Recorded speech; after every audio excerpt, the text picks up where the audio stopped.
Are you ready to swizzle? It's video 708, and I don't even know if I know what swizzle is. Okay, top level constant macros, glass panel type section. We got some monkey wrench macros here, and then we have the stained on bomb glass panel types, a void panel, a see-through panel, a solid rock panel, and a killed panel. It never existed, it existed, but now it's dead.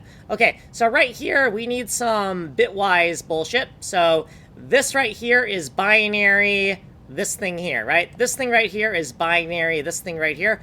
And this is called an AND eraser because we're going to use a bitwise AND with this to erase the least significant 2 bits that's storing this type right here.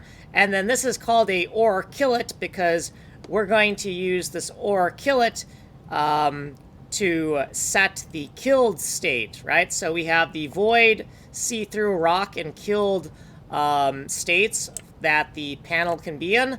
And we're going to use a bitwise OR to set the kill state after we use this thing here. Okay, let's go down to the next section. We're going to run out of fucking time.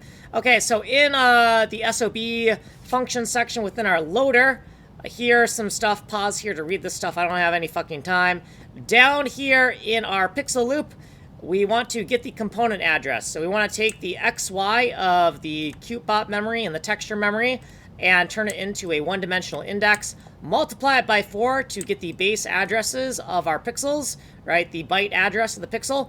And we have some aliases here because we're running out of space. We're going to retrieve the red byte. We're going to clear out those last 2 bits, or the least significant bits, and then we're going to set the see-through panel bit in the red channel. Then we're going to store that right there, and then we're going to do this little swizzle. We're going to take the red, green, and blue from the CuteBot image and store that in the green, blue alpha of the bomb data section.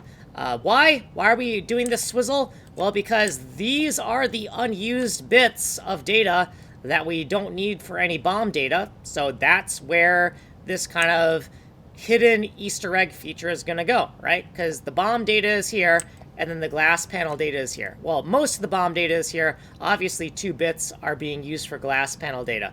But the other 6 bits are actually bomb data. Okay, we're out of fucking time. I'm not recording this again. Like and subscribe.